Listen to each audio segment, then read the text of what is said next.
Hi, this is Lisa Lanosa with Diverge Diabetes. I am here today again with a cold. I have had 2 days where I have skipped my workouts. I normally go for a longer run on Sunday with my husband. I am training for a women's run in about a month, and I have, I think, about 13 training days left. Not that I'm counting or anything. But because I felt awful on Sunday and I had a really bad night's sleep on Saturday night, I decided, okay, I can't do this. I have no energy. So, rightfully so, I skipped my workout. Yesterday, I normally would have a high intensity interval training class, and I also skipped that. I went for a walk, and it was a pretty long walk. I think I ended up doing about 5 kilometers, which is over 2 miles, 3 miles. And I was exhausted by the end of it, so I almost didn't make it home. I messaged my husband saying, "Oh my gosh, I got all the way out here. Now I have to make it back." But that was a good decision to skip my high intensity workout. Today, I went running. So even with my head cold, I have to say running is a good way to release congestion. Found that out. I've never run before with a head cold. And so I was pretty proud of myself after that. Number one, having done it, and number two, having done it with the circumstances of a cold. And number three, teaching myself that I can do it. That was pretty amazing. I was like, wow, this is great. And I actually went for a shorter distance, longer run time. I'm still working my way up to running 100% of the time. So I do these run walk cycles. So anyway, it was a great experience to get out and run today with a cold and saying, you know what, this doesn't have to stop me. This doesn't have to slow me down. I am physically feeling much better today. I feel like I have a lot more energy than the last 2 days. And so I'm really happy that I was able to get out and do that. Now, I want this to be a message of you can do it. You can do it. Granted, sometimes, particularly with exercise, there are certain restrictions that our bodies place on us. If you're recovering from an injury or if you are sick in bed, certainly you're not going to get up and go running for 5, 6, 7 kilometers or more. But your body can do more than you think it can do. Now, I'm kind of working with a running coach who is a good friend of mine, but she has left the city that I'm in, and so she is coaching a group of us remotely to practice for this run that's coming up. And she told me something the other day. She told the group of us, of course, I felt like she was talking directly to me. Courtney, you're amazing, by the way, if you're watching this. But Courtney told us something the other day that really struck home. It is saying have a running mantra, have a saying or a phrase that you repeat to yourself while you're running when things get tough to kind of help you through. And that is absolutely something that I started today when I was running. And of course, I could have used the excuse of, I've had a week off with skipping 2 runs. I have this head cold. I need to blow my nose. I can't run. But I was using this mantra as I was going, and it really helped. I was shocked. I use mantras in other parts of my life, for positivity mantras and things like that, but telling myself that you will do it. Not even you can do it, because I thought that was too close to you can't do it in my head. It was too easy of a flip for me, so I turned it into you will do it, you will do it, you will do it, or you will complete this, you will finish it, whatever. And so each run cycle, I was saying that in my head and focusing on my breathing, which was a little bit more labored this time, focusing on my strides. And since I was going for longer run cycles, I was getting extra tired today. But this mantra was hugely helpful. So I'm really excited to have been given this suggestion. I can't say I stumbled upon it because it certainly was given to me.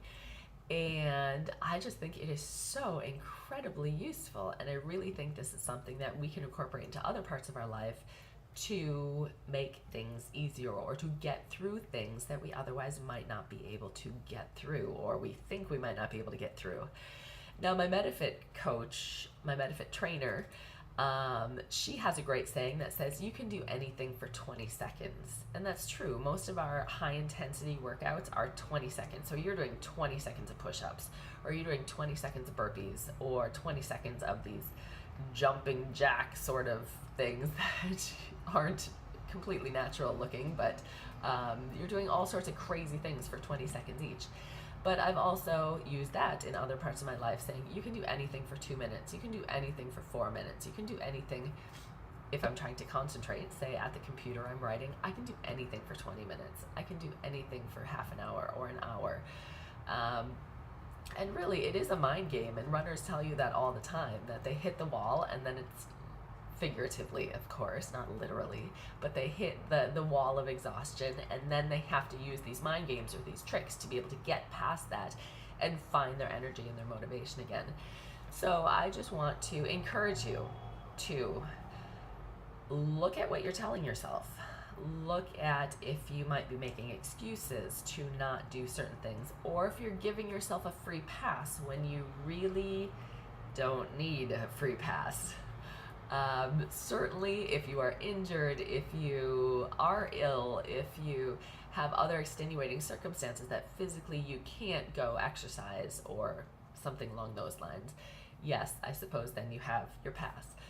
But even in other parts of your life, say if you are interested in starting low carb, don't keep pushing it off. Don't keep giving yourself excuses saying that, oh, but I don't have the foods in the house, or oh, I have too much of the wrong foods in the house, or oh, my family's not going to be eating low carb, so I can't eat low carb. I've talked about this before. If we keep pushing off for tomorrow what we should be starting today, it's never going to happen.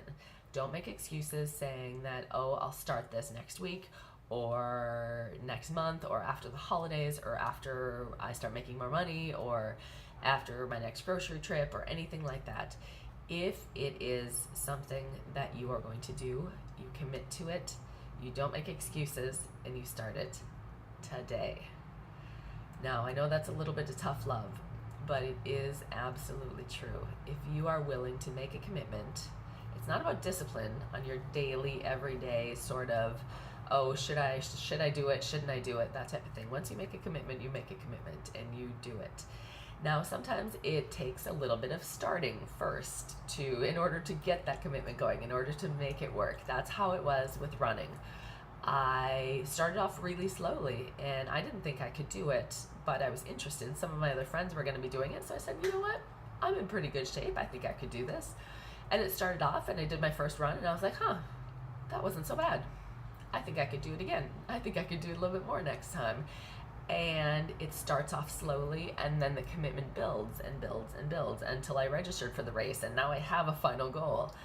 And that's exactly how it started with low carb for me, where I committed to 1 day.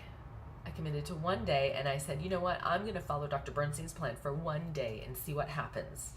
And in that 1 day, I was shocked. I was absolutely shocked with my blood glucose numbers and how I hadn't tried this before. I had been so scared of trying. I thought I was going to fail. I thought it was going to be too hard. All of those types of things that I know some of you are feeling.